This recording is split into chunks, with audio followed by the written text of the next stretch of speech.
Mes amis, bonjour, merci de votre présence sur cette chaîne. Je vous souhaite la bienvenue. Et avant de commencer, j'aimerais faire un petit coucou à tous les nouveaux abonnés qui sont venus nous rejoindre. Merci pour votre confiance ainsi que tous vos beaux messages de retour. Ce n'est vraiment que du bonheur. Cette chaîne est petite, alors je compte sur vous pour en parler.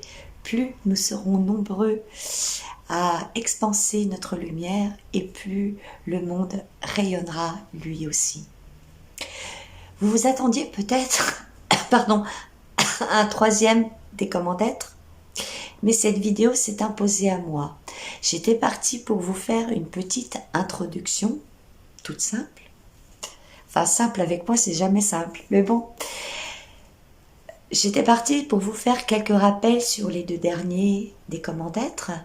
Donc, j'ai commencé à écrire l'intro, puis je me suis aperçue que ça n'en finissait plus. Un sujet en amenant un autre, je me suis retrouvée avec 6 pages. Et là, je me suis dit, non, mais c'est pas possible. Je vais les perdre. Ils vont se dire, qu'est-ce qu'elle fait? Donc, du coup, j'ai décidé d'en faire vraiment un sujet à part. Et je me suis dit, il va falloir quand même que j'aille voir ce qui s'était passé dans l'histoire des institutions religieuses. Donc, j'ai commencé quelques recherches. Je vous rappelle que je n'ai pas fait d'études théologie, de théologie. Je suis complètement néophyte sur le sujet, j'ai pas, comme ça les choses sont claires dès le départ. Mais ce que j'ai découvert, en fait, c'est vraiment un thriller spirituel, entre manipulation théologique, enjeu de pouvoir, réécriture du sacré. Accrochez-vous, on va rentrer dans la partie cachée sous le temple, sous le tapis du temple, parce que la Bible, dans sa forme connue aujourd'hui, c'est le fruit d'un long processus rédactionnel, éditorial, et disons-le franchement, vibrato politiquement orienté. Alors je vous ai préparé un petit récap chronologique et contextuel, version digeste. Alors attention parce que ça risque de friser les moustaches à la tour, comme disait Maverick dans Top Gun. Bon. Alors, pour la Bible, avant qu'elle soit posée sur papyrus, les histoires de la jeunesse, d'Abraham, de Moïse et d'autres, ça circulait librement. Les transmissions se faisaient oralement. On transmettait la mémoire des lignées, on transmettait les alliances sacrées, les lois morales, souvent autour, je suppose, j'y étais pas, mais d'un bon feu de camp et de dates approximatives. La première qui est arrivée, je pense que tout le monde le sait, c'est la Torah, qui est arrivée vers le 6e siècle avant Jésus-Christ.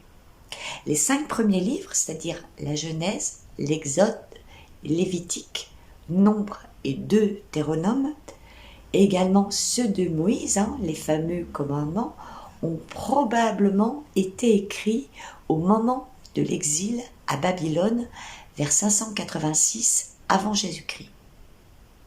C'était une manière pour les Hébreux de préserver leur identité spirituelle en terre étrangère. Donc forcément, Moïse n'a pas eu son petit bureau de script sur le mont Sinaï, mais son personnage sert de symbole puissant d'ascension, comme j'ai pu vous le dire dans l'introduction. Il sert de libération et de passage intérieur surtout. Les autres livres hébraïques arrivent entre le 6e et le 2e siècle avant Jésus-Christ.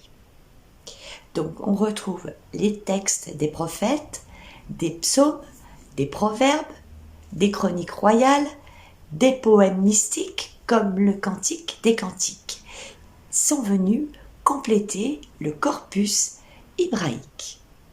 En quatrième position, il y a la traduction grecque qui s'appelle la Septante. 3e siècle avant Jésus-Christ. Donc on refait une traduction en grec du corpus hébraïque qui est réalisé à Alexandrie. Pourquoi a-t-on refait cette traduction? Parce que beaucoup de Juifs ne lisaient plus l'hébreu, parce qu'ils vivaient en diaspora. Alors là, j'ai recherché ce que c'était, ce que je ne connaissais pas. En fait, c'est quand un peuple est éparpillé en dehors de sa terre d'origine, il perd la langue d'origine. Donc ce sera le premier best-seller sacré, si je puis dire, à circuler massivement et qui restera une base importante pour les futurs textes chrétiens. En 5e position, on retrouve donc la formation du Nouveau Testament, de l'Ancien Testament, qui est fait après la mort de Jésus. Les disciples, et surtout les disciples de ses disciples, rédigent les évangiles, les lettres de Paul, actes et versions apocalyptiques. Mais pendant un moment donné, c'est un peu le bordel, comme disait mon grand-père. C'est le bordel spirituel. Les premiers siècles du christianisme sont très diversifiés. Il existe plein de groupes. Certains suivent les apôtres, d'autres des maîtres mystiques comme Valentin ou Basilide. Il circule des dizaines d'écrits, des évangiles, des lettres, des révélations. Mais parmi eux se trouve l'évangile de Thomas, de Marie, l'évangile de la vérité, l'évangile également de Philippe et encore bien d'autres. Ces textes sont lus, copiés, partagés, mais sans aucune autorité centralisée. C'est qu'après le IVe siècle, et là, ping, c'est la canonisation.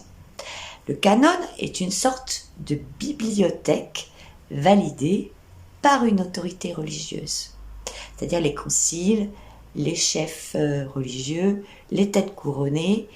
Ils déterminent ce que les fidèles peuvent lire et croire comme étant la vérité spirituelle. Donc là, à ce moment-là, on trie, on valide, on cache. Avec les conciles de Nicée, le premier est en 325 et les suivants, l'Église donc décide de mettre un peu d'ordre dans tous ces textes. Attendez, je fais un petit réglage. Certains textes sont déclarés canoniques, c'est-à-dire officiels, d'autres deviennent apocryphes, c'est-à-dire non reconnus, et certains sont tout simplement interdits car trop subversifs ou trop gnostiques, ou, je vous le donne en mille, trop féminins. C'est à ce moment-là que les évangiles de Thomas, Marie-Madeleine, Judas, Philippe, le livre d'Enoch aussi, ils sont écartés. Non pas parce qu'ils manquent de profondeur, mais parce qu'ils remettent en question la structure hiérarchique en place. Ils parlent d'autonomie spirituelle, de gnose, de féminin sacré et d'un Christ qui n'est pas propriétaire de dogme. Vous m'étonnez que ça ne plaisait pas. Donc, avant les conciles, un foisonnement de récits merveilleux, d'expériences mystiques, bien évidemment aussi de versions divergentes. Mais après les conciles, allez, on clôt le débat, on normalise et on institutionnalise. L'esprit devient structure, la vibration devient dogme. On entre donc dans une logique de quelque chose de figé, de dogme figé. Donc, ce qui est décrété vrai le devient définitivement sous peine d'être hérétique. Et ça va durer jusqu'à aujourd'hui pour beaucoup. Je ne pense pas que je vais vous spoiler en vous disant que tout a été savement orchestré pour qu'on reste bien sagement à notre place dans un système bien huilé, verrouillé et surtout béni par la peur et scellé par l'oubli.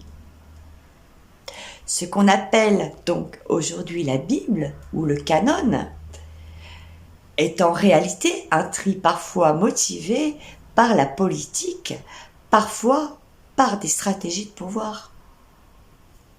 La Bible est un canon, ou plutôt des canons, car il en existe plusieurs versions selon les traditions religieuses.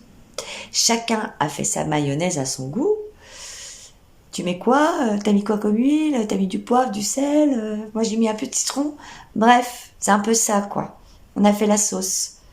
Donc le canon hébraïque pour le judaïsme, les canons chrétiens, et là, ça se complique car chaque branche du christianisme a sa propre version du canon. Je ne vais pas vous détailler, c'est pas possible, c'est trop, j'en ai pour des heures autrement. Et moi, je veux que vous restiez, Donc, faites vos propres recherches, mais pour faire simple, c'est un peu comme 3 versions d'un même film avec des réalisateurs différents, des scènes coupées et une bande son qui change. C'est un remix en fait, c'est donc le même scénario de base, c'est-à-dire Jésus, les évangiles, l'Ancien Testament. Mais la manière de l'organiser, de l'interpréter et même de le vivre varie selon les courants. Alors, je ne me moque pas, mais on met un peu de légèreté et d'humour. Les cathos, le pape a parlé, circulé. Les protestants, c'est lis ta Bible et débrouille-toi avec Dieu. Et les orthodoxes, entrons dans le mystère et faisons 3 heures de liturgie en grec ancien avec un peu d'encens. Parce que là,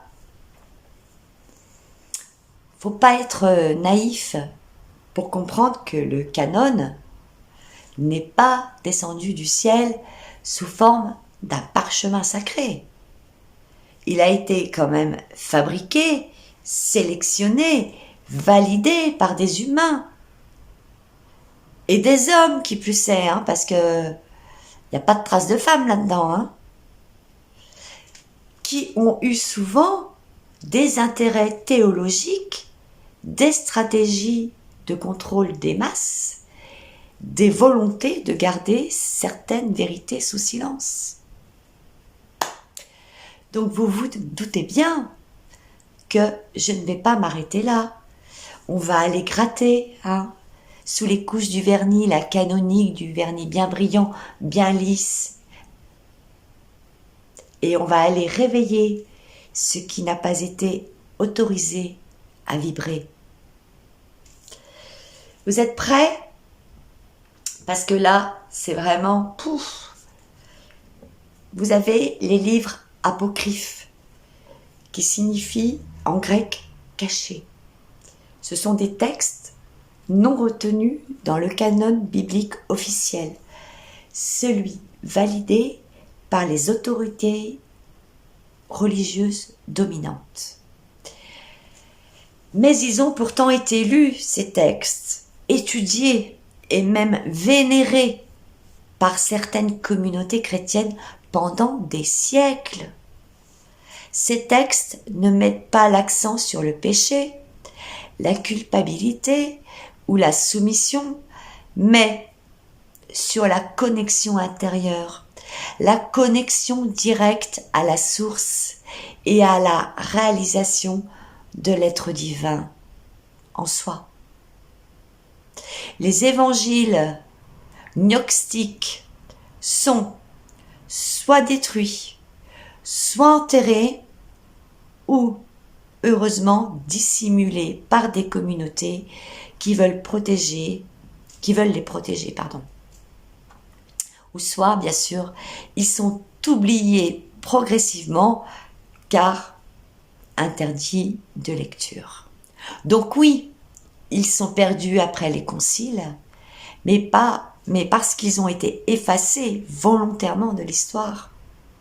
Et tadam! En 1945, les manuscrits réapparaissent. Une découverte incroyable à Nag Hammadi, en Égypte. Un petit paysan,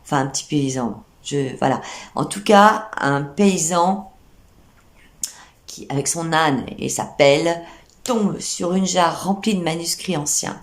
Une bibliothèque gnostique soigneusement cachée il y a quand même plus de 1600 ans. Et là, boum, c'est 52 textes, dont beaucoup qu'on croyait perdus à jamais.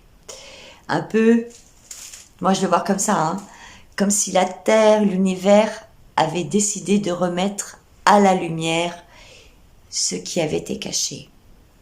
Les conciles avaient quand même éliminé ces évangiles entre le 4e et le 5e siècle. Évangile de Thomas, évangile de Philippe, évangile de la vérité, le livre de Thomas l'athlète et la fameuse Pistis Sophia qui n'a pas été retrouvée au même endroit mais qui a quand même été planquée elle aussi.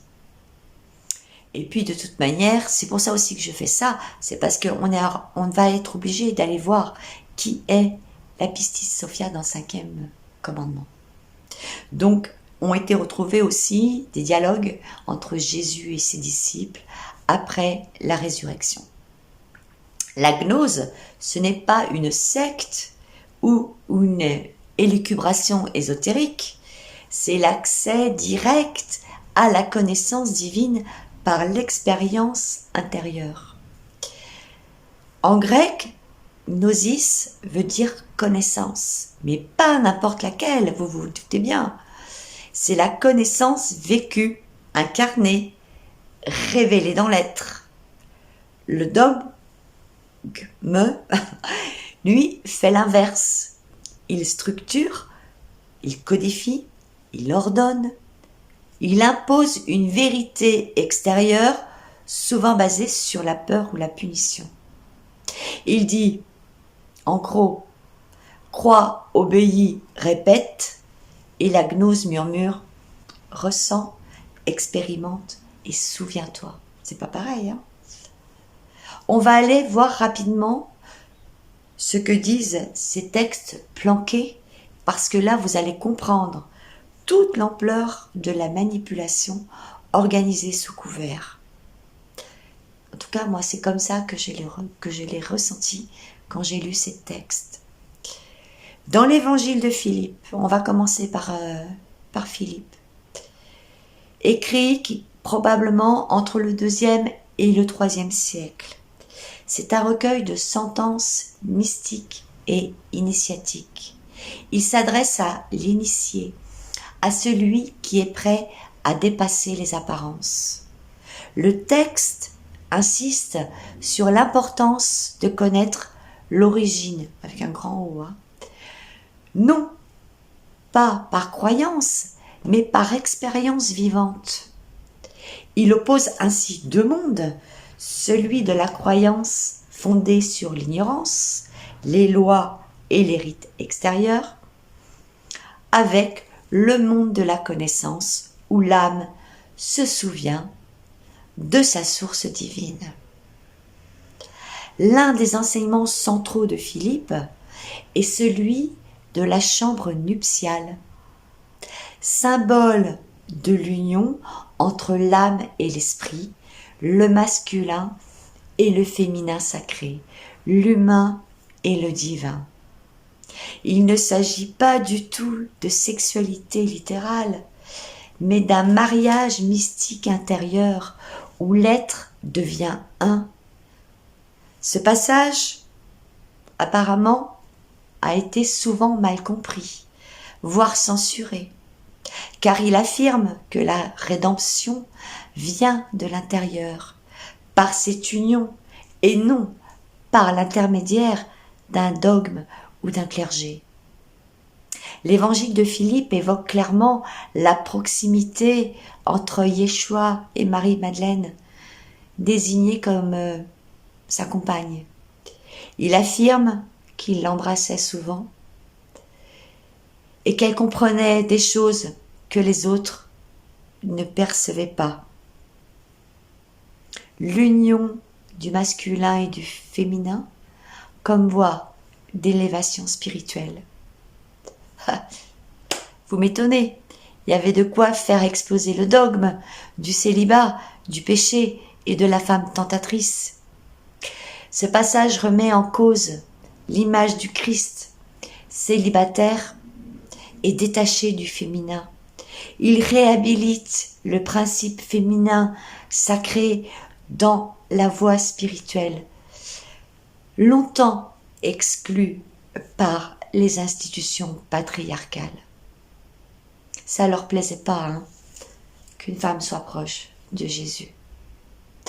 Philippe affirme que ceux qui rejettent le corps rejettent aussi le temple vivant du divin.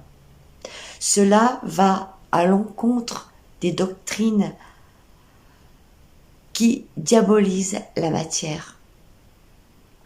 Le corps, pour lui, est un canal de lumière, un lieu d'incarnation de la connaissance, et la connaissance avec un grand C. Alors, pourquoi cet évangile a-t-il été exclu? Je pense que vous avez déjà fait le chemin, parce qu'il remet en cause la structure hiérarchique de l'Église, valorise l'expérience directe du divin, sans prêtre ni rituel imposé, inclut la femme dans le processus spirituel. Il l'inclut même comme initiatrice. Il renverse le sens du sacrifice, de la chair et du salut. Autant dire que pour Rome, c'était une bombe. On passe à l'évangile de la vérité. Que dit cet évangile? Là, on entre dans les profondeurs d'un trésor mystique longtemps occulté, mais ô combien éclairant pour ceux qui veulent se souvenir de leur véritable nature.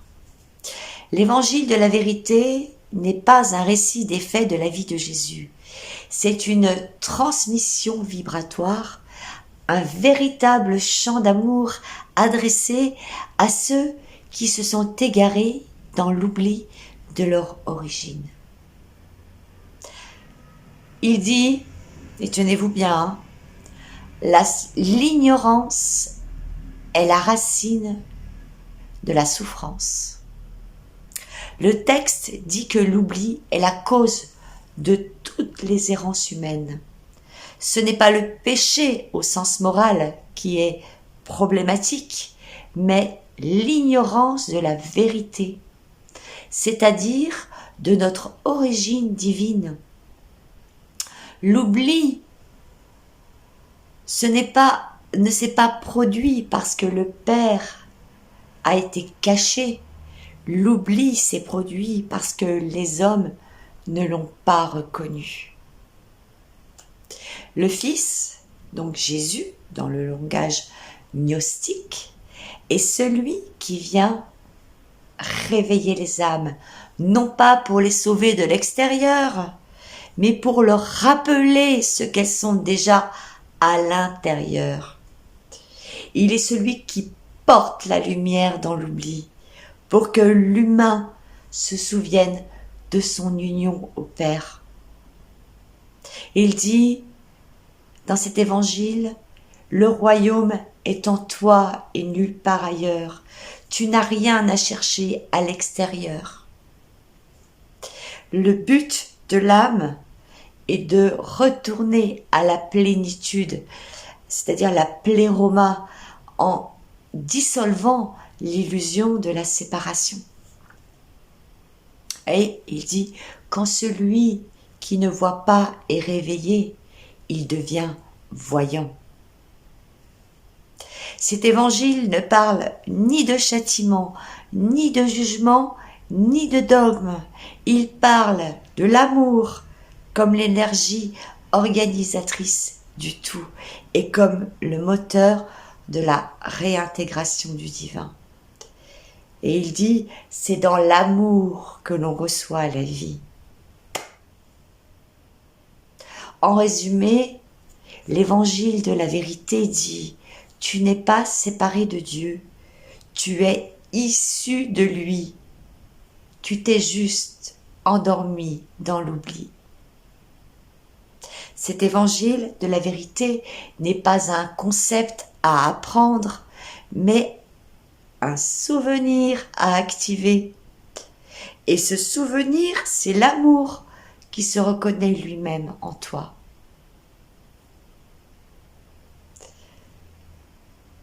Que dit celui de Marie Magdalena? C'est un texte gnostique, profondément subversif et puissamment guérisseur. Il bouleverse les fondements patriarcaux du christianisme classique. Voici ses points clés. Et c'est celui, je crois, qui m'a donné le plus de frissons. Marie-Madeleine n'est pas présentée comme une simple disciple, mais comme la confidente intime de Jésus. Celle qui a compris son enseignement au-delà des mots. Elle est celle qui voit l'inexprimable. Jésus lui transmet des révélations après sa mort dans un dialogue d'âme à âme. C'est un merveilleux enseignement mystique intérieur, non dogmatique. Ce texte enseigne que le salut ne vient pas de la foi ou de la loi, mais de la connaissance de soi, de l'union avec l'âme. C'est une voie intérieure, loin des rites extérieurs. Il s'agit d'un retour à l'être, une réintégration dans la lumière originelle, en traversant les voiles de l'oubli, du désir, de la peur. Dans le texte, Pierre et les autres disciples contestent, bien sûr, la légitimité de Marie à enseigner.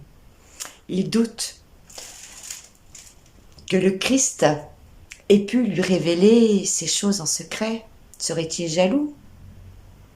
Bref, elle se heurte à la résistance masculine et institutionnelle, mais quand même, elle trouve en Matthieu un défenseur qui lui dit « Si le Sauveur l'a rendue digne, qui es-tu pour la rejeter ?» Ce passage illustre la lutte ancienne entre la voie mystique intérieure et l'autorité patriarcale extérieure. Une partie du texte relate un voyage symbolique de l'âme à travers les sphères astrales ou archontiques, où elle se libère de l'ignorance, de la colère, du désir et de plein d'autres choses. L'âme reprend son pouvoir sur les forces de domination pour retourner à la plénitude, donc le plérome, qui est sa vraie demeure. L'évangile de Marie n'est pas une biographie, mais une transmission vibratoire, une clé pour l'élévation spirituelle. Il propose un féminin spirituel fort, une femme qui porte la sagesse, une femme qui tient la polarité du Christ, une libération par la connaissance, c'est-à-dire par la gnose, et non par l'obéissance. Un retour conscient à l'origine. Et bien sûr, je vous le donne en mille, hein, il a été lui aussi exclu du canon officiel, car il bouscule le pouvoir établi et remet l'être au centre du temple. Et pourtant, mais moi, il a raisonné. Aujourd'hui, il résonne, j'espère plus que jamais, comme une voix du sacré libéré. Marie-Madeleine est un pilier effacé du récit chrétien originel, une figure initiatique qui dérange parce qu'elle unit la sagesse mystique au féminin sacré, une femme qui remet le pouvoir patriarcal, qui remet en question le pouvoir patriarcal. Eh bien, on la met sous le tapis, on la gomme, on l'efface, on la cache sous le titre de Marie l'éplorée, alors qu'elle était peut-être le pilier du vivant ressuscité. Était-elle la compagne de Jésus, peut-être. Était-elle un canal de la vérité divine, au même titre que lui? Très probable. Était-elle réduite à une ancienne prostituée? Ça, c'est totalement faux. Apparemment, d'après ce que j'ai compris, c'est une confusion née d'une homélie du pape Grégoire au VIe siècle, je crois. Vous vous rendez compte, c'est celle qu'on a voulu réduire à une prostituée repentie quand même, hein, alors qu'elle est partout dans les textes apocryphes, comme l'initiée parmi les initiés. Elle était là, à la croix, au tombeau, dans la transmission du message. Elle savait, avec un grand S. Je me doute bien que les têtes couronnées, là, ils ont dû claquer du dentier lors des conciles. Ils se sont dit, allez, une femme, ciao, bye. Bref, ça, ce n'est que mon avis personnel. Et je suis tombée sur le livre d'Enoch, qui est un apocryphe juif, donc lui aussi qui n'est pas reconnu par les institutions hébraïques. Qui est Enoch? Je vous le donne en mille. C'est pour ça que je me suis dit c'est important de le dire. C'est l'arrière-grand-père de Noé. Il a été oui, c'est l'arrière-grand-père de Noé. Mais aussi, attention, il fait partie de la génération d'Adam au 7e rang. Donc voilà, c'est pas si loin non plus, quoi. Donc lui, apparemment, il aurait vu les rouages célestes, les dimensions, les trônes, les lois cosmiques, la chute des anges. Bref, il a téléchargé la matrice avant l'heure. Il est parfois même identifié à l'archange Métatron dans certaines traditions juives. Enoch est vu comme le premier initié car il est le premier humain de l'histoire biblique à avoir été enlevé par Dieu sans passer par la mort. En clair, Enoch est un peu comme le vieux sage que personne n'a voulu écouter, mais qui avait toutes les clés du ciel dans sa besace. Moi, il m'a fait de la peine, ce petit pépé. Il a eu 2 effets qui se coulent, lui. Il a été enlevé par Dieu et hop, après, il a été renié. Parce qu'il remettait en cause quand même l'autorité centralisée de la Torah, en laissant entendre qu'il y avait d'autres révélations cachées venues d'en haut. Et ça, c'est pas passé. Pourtant, il a influencé de nombreux courants ésotériques et figure même encore dans la Bible éthiopienne.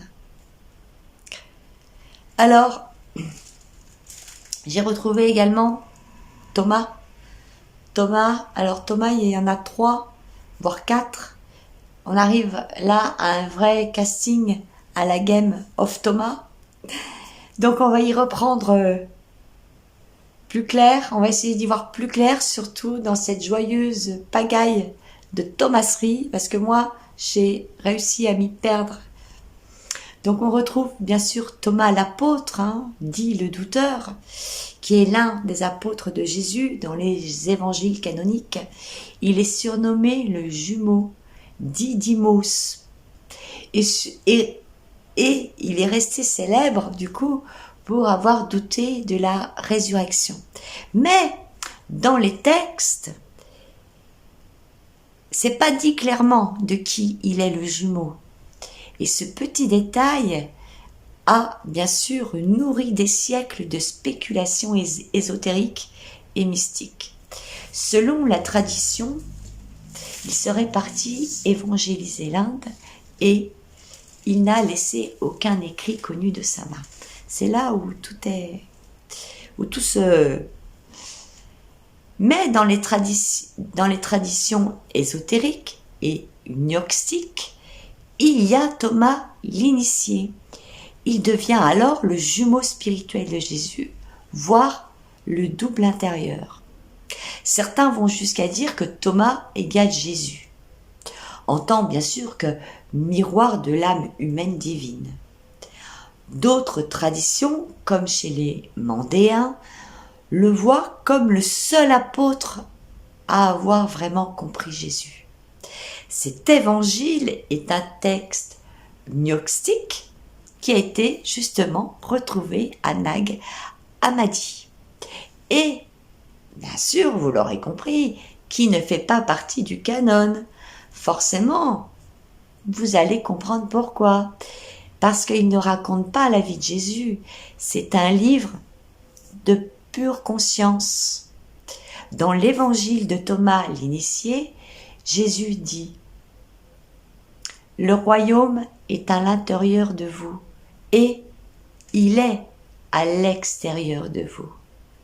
Quand vous vous connaîtrez vous-même, alors vous serez connus et vous saurez que vous êtes les fils du Père vivant. » Jésus ne parle pas ici d'un salut extérieur, mais véritablement d'un réveil intérieur.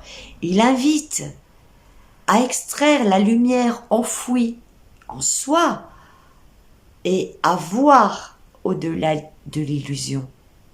Le royaume n'est pas le futur, il n'est pas à venir, il est là, maintenant, dans le vivant, dans l'instant, dans nos yeux formatés par le monde. Et on ne le perçoit pas. On y retrouve, dans cet évangile, une mystique de réconciliation intérieure entre le masculin et le féminin, l'ombre et lumière, l'esprit et matière. C'est la complétude qui permet l'éveil. Il parle de la lumière originelle de l'être, le potentiel divin en chacun endormi, mais qui reste intact. Il est contre l'adoration des formes extérieures, ça vous dit quelque chose? Et une critique vraiment directe des autorités religieuses qui projettent le divin ailleurs que dans l'être. En résumé, l'évangile de Thomas l'initié est un manuel d'éveil, pas une biographie. Ici, pas de sauveur externe, pas de croix, pas de péché et encore moins d'église. Juste un éveil intérieur, une fusion avec le Christ intérieur, une auto-révélation. Il ne demande pas de croire, il invite à expérimenter. Il ne parle pas de péché, mais de cécité spirituelle. Il ne propose pas une religion, mais une voie intérieure de réintégration. Plus besoin d'intermédiaire, plus besoin de hiérarchie, et surtout, ça libère l'humain de la peur et de la culpabilité. Donc résultat, hein, allez, mis à l'écart, on l'enterre dans le désert et on le retrouve en 1945 comme par hasard. Bon, il n'y a pas de hasard. Quand on parle de Thomas l'initié, moi je n'ai pas juste vu un apôtre en sandales. Hein. On nous parle de nous, dans le miroir de notre conscience, au moment où nous cessons de chercher Dieu à l'extérieur pour le retrouver dedans, en nous. Thomas a peut-être marché sur cette terre, mais c'est surtout en nous qu'il continue de marcher. Il est celui qui ne croit pas, mais voit de l'intérieur. Celui qui ne suit pas le récit, mais interroge jusqu'à la révélation. Il est donc l'initié que nous devenons lorsque nous disons « ce n'est pas ce qu'on m'a dit, c'est ce que je sais de l'intérieur ». Et puis, il y a un autre Thomas avec l'évangile de l'enfance. Alors cet évangile a été rédigé probablement entre le 2e et le 4e siècle. Ça serait un pseudo-auteur. Il a utilisé le nom d'emprunt de Paul pour donner de Thomas, pourquoi je parle de Paul, pour lui donner autorité. Donc, bien sûr, il ne fait pas partie du canon biblique, évidemment, puisque l'Église l'appelle d'ailleurs parfois Thomas le pseudo-évangéliste. Parce que c'est un évangile trop incontrôlable, trop humain. C'est d'une TNT théologique. Parce que, pourquoi il dérange? Dans cet évangile, on montre un Jésus enfant qui crée des oiseaux d'argile. Donc ça c'est, voilà, il les fait prendre vie d'un claquement de doigts. C'est un miracle bien sûr, magnifique, très beau, jusqu'à ce qu'un adulte vienne le gronder pour avoir joué le jour du sabbat. Il y a déjà l'ambiance là. Après, ça raconte qu'un gamin vient heurter Jésus. Jésus se fâche et déclare « Tu n'iras pas plus loin ». Et le gosse tombe raide mort. Un autre casse un barrage d'eau que Jésus a construit. Jésus le maudit et paf, allez, clac, trucidé. Donc à ce moment-là, tout le village veut le fuir. Il devient l'ado aux colères létales. Et il y a aussi, dans un autre épisode, un autre enfant tombe accidentellement d'un toit, d'un étage élevé, selon les versions, et meurt. Les gens accusent Jésus d'en être la cause, parce que, bon, bien sûr, hein, il est déjà connu pour ses excès de puissance, disons, pas toujours très tendres. Jésus descend, appelle l'enfant par son nom, et celui-ci se redresse bien vivant, déclarant que Jésus ne l'a jamais poussé. Donc, nous avons un Jésus enfant à moitié Harry Potter sans filtre, là, voilà, non lisse, non maîtrisé, un divin en plein apprentissage, doté de pouvoir dès son plus jeune âge, traversé par des pulsions humaines, hein, donc la colère, la frustration, capable du pire comme du meilleur. Il foudroie, il maudit, il guérit, il ressuscite, enfin bon bref. Voilà, et ça suggère que l'incarnation du Verbe n'était pas encore parfaite dès le début, puisqu'il était enfant et apprenti divin en quelque sorte. Donc, Ça casse, bien sûr, l'image de l'enfant Jésus.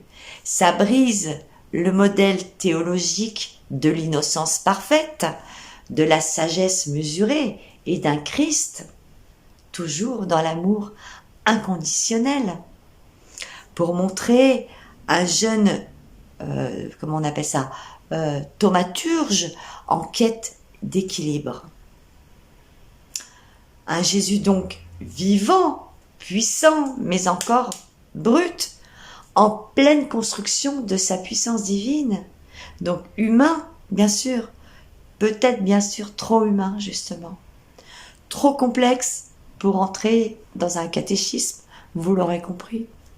J'ai eu tout de suite l'image là, hop, les gamins qui sortent du caté, qui se disent « Ouais, tu vas voir moi, hein, je vais te tuer comme Jésus ». Oui, effectivement, ça ne passe pas, voilà.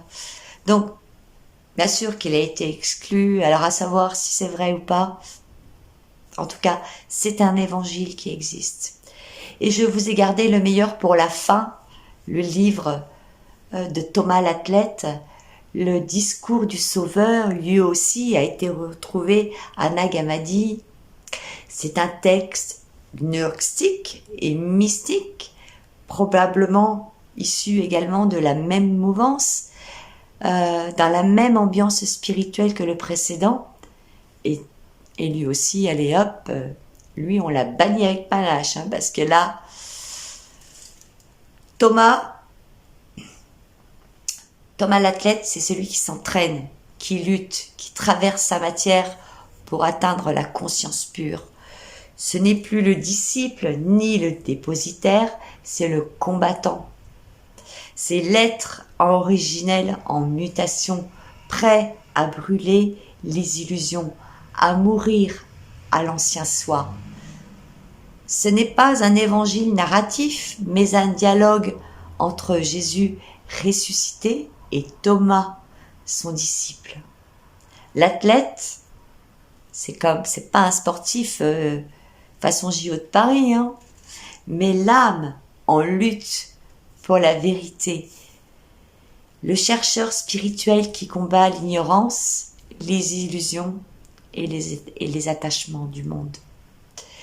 Parce que Thomas représente ici celui qui lutte contre la matrice, celui qui passe par l'effort conscient pour se purifier, celui qui pèse chaque mouvement de l'ego, chaque pensée, pour ne plus vivre de l'extérieur, mais vers l'intérieur, mais de l'origine vers le réel. Ce texte décrit le monde matériel comme un piège mental, je vous le donne en mille. Il dit que c'est une illusion, un théâtre où l'âme oublie sa vraie nature. On y parle du corps comme un tombeau, de la nécessité de s'en détacher sans le rejeter. Il vient nous dire maîtrisez la vibration de votre corps. Jésus, dans cet évangile, dit à Thomas que le salut, écoutez bien, ouvrez bien les oreilles, hein, que le salut ne viendra pas par les rites ou les croyances, mais par une connaissance intérieure du soi. Celui qui ne connaît pas le fond de son être vivra dans la pauvreté. Et ici, la pauvreté, c'est pas j'ai pas d'argent ou j'ai pas de voiture ou j'ai pas de truc, hein. C'est l'ignorance de sa propre divinité. L'athlète est celui qui persévère malgré la souffrance. C'est une transmission très intime. Et ce qui est unique, c'est que ce n'est pas un enseignement public, mais un discours secret de Jésus à Thomas, de maître à initier. C'est un entretien d'âme à âme, presque chuchoté, très intense. Ce Thomas-là devient l'athlète de la conscience. Il se bat contre les illusions. Il cherche à incarner le divin dans son corps. Il devient maître de lui-même et franchit seul les voiles de l'illusion. Je pense que ça, c'est nous, c'est moi, c'est vous, qui êtes en train de regarder cette capsule vidéo. Mais bien évidemment que c'est inacceptable pour l'Église impériale. C'est-à-dire que on n'a pas besoin de confesse, ni de messe, ni de pardon. On a besoin juste de lucidité, de courage spirituel. Donc vous l'aurez compris, ce n'est pas un texte pour le croyant du dimanche. C'est un livre pour les âmes radicales, prêtes à se désidentifier de tout pour renaître en vérité. Et moi, les Thomas là dont on parle sont en réalité des noms d'attribution, pas nécessairement des auteurs réels. Parce que les gars, je pense, qui se cachaient, vous savez, derrière le nom de Thomas pour écrire ce qu'ils pensaient. Et moi, je me suis dit, et c'est parce qu'on va réunir là les trois Thomas. Parce que Thomas, c'est quand même le même archétype en 3 états vibratoires. Thomas l'apôtre, le chercheur qui doute, c'est-à-dire que je ne veux plus croire sur parole, je veux vivre l'expérience directe. Donc, il a été rassurant, soumis, intégré, donc il a été gardé dans les institutions. Il y a Thomas l'initié, donc l'évangile de Thomas, qu'on appelle l'évangile de Thomas. Thomas qui s'éveille, le réceptacle de la gnose, c'est je découvre le royaume en moi et je me souviens que je suis. Or celui-ci, il est dangereux parce qu'il n'a plus besoin de l'Église, donc il est écarté. Et Thomas l'athlète, lui qui incarne le transmetteur, c'est-à-dire je maîtrise mes ombres, j'incarne la lumière, je deviens l'être originel.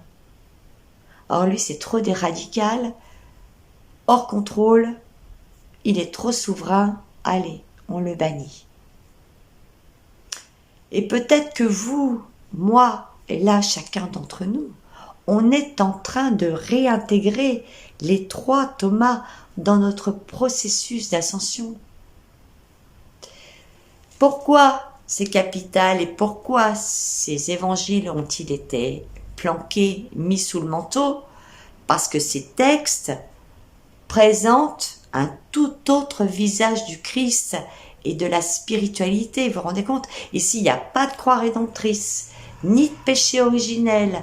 Jésus y enseigne une gnose, donc une connaissance intérieure directe, et non une obéissance extérieure à des dogmes.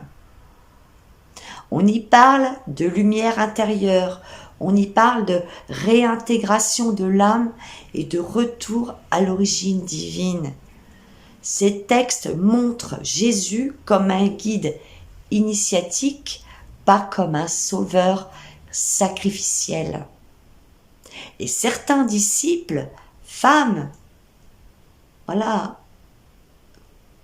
Marie-Madeleine quand même, y occupent un rôle central, ce qui évidemment n'arrangeait pas Rome au moment des grands conciles.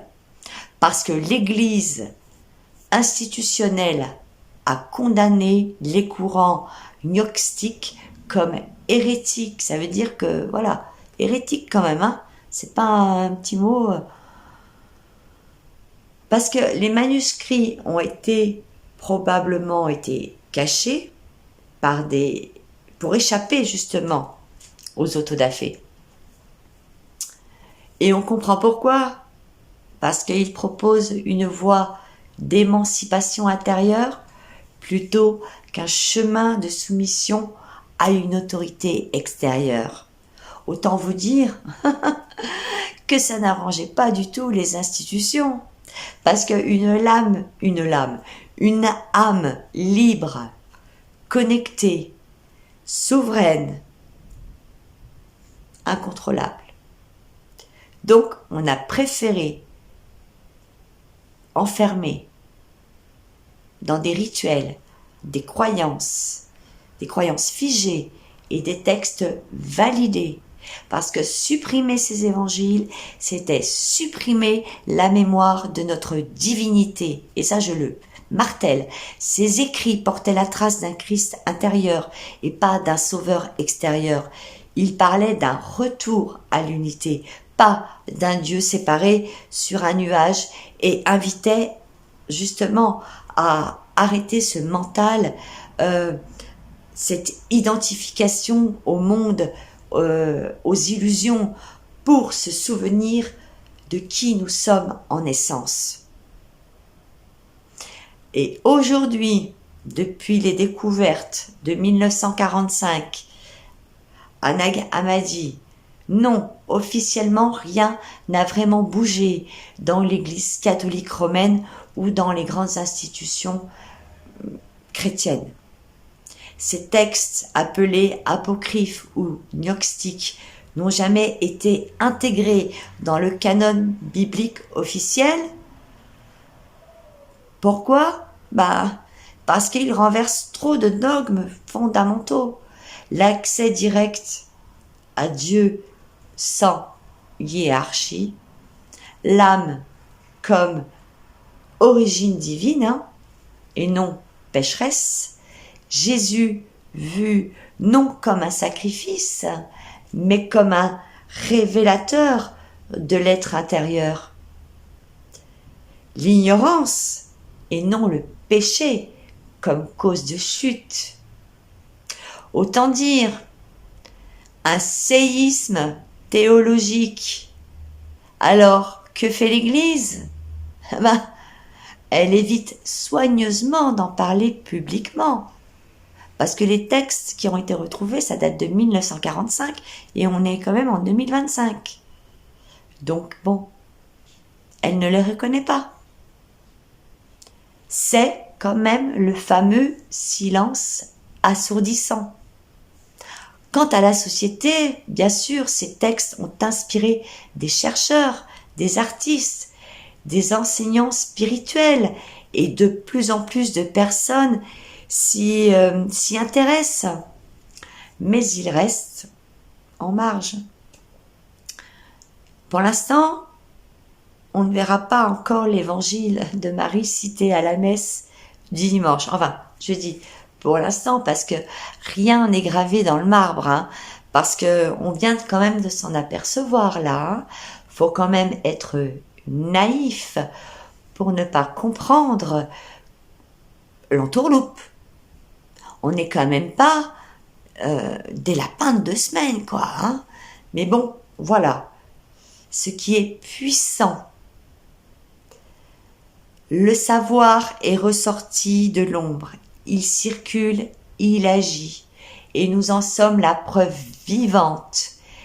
Ce n'est pas l'institution qui réagit, ce sont les consciences. Et ça, c'est irréversible. Voilà mes amis, j'espère que je n'ai pas été très lourde, mais il y a tellement de choses à voir, à comprendre, à découvrir, mais je vous garantis, c'est hyper passionnant. Moi, j'ai adoré aller faire toutes ces recherches. Je suis passée par toutes les émotions, je crois. J'ai frissonné, j'ai pleuré, j'avais quand même une sacrée colère en moi, je vous l'avoue, d'avoir caché tous ces merveilleux textes qui moi me font dire aujourd'hui que oui, tout ce que je ressens, mais en fait c'était là, c'était caché, et ça c'est enfin bon, en tous les cas, dites-moi en commentaire si vous êtes intéressés par toutes ces vérités qui ont été cachées sous le tapis du temple. Voilà, parce que j'aimerais bien quand même en faire entre deux des comment d'être faire un point justement, parce qu'il y en a énormément en fait. Là, je vous en ai cité que quelques-uns. Autrement, on était parti pour 10 heures de lecture. Donc voilà, c'est moi j'aimerais bien le faire. Donc j'espère que vous allez me suivre dans ce nouveau chemin, parce que là moi je suis à fond, à fond, à fond.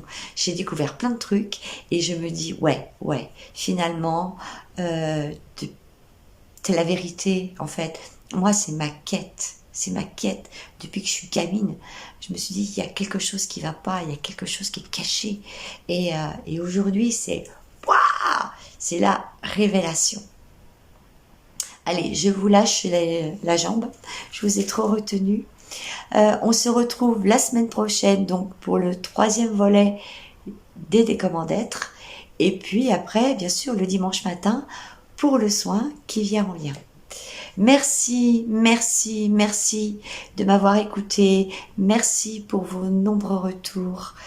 Je vous aime profondément. Ce chemin, on le partage. Enfin, en tous les cas, moi, je le partage. Ceux qui viennent venir, eh ben, vous êtes les bienvenus. Je vous accueille. N'hésitez pas à me poser des questions si vous avez des questions, parce que je ne sais pas tout, hein. Voilà, mais le divin en moi vous répondra. Prenez soin de vous. Je vous souhaite une excellente semaine et à la semaine prochaine. Bye.